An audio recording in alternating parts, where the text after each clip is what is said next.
घड्याळात रात्रीचे 10:30 वाजले आहेत.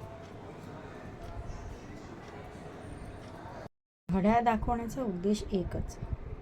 ही माझी छोटी, जी दिवसभर दंगा आणि रात्री झोपताना त्रास दोन्ही द्यायची, ती आज 10च्या ठोक्यालाच स्वतःच सोफ्यावर येऊन झोपी गेली.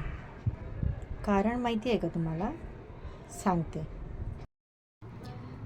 घड्याळात 10च्या ठोक्याला झोपी गेलेली माझी उवी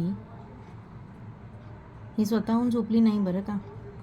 तिच्या शिक्षिकेने आज शाळेमध्ये एक कविता शिकवली, वेकअप टाईम.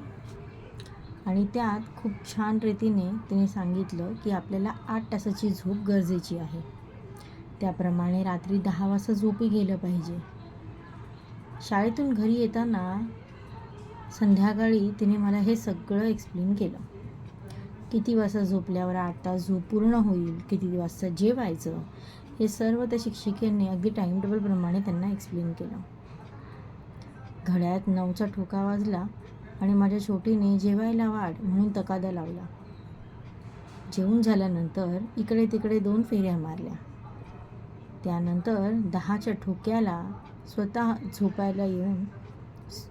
झोपायचं म्हणून सोफ्यावर येऊन झोपली. आई, तू पण झोप ना गं माझ्याबरोबर, असं म्हणत मला थोपटायला लावलं.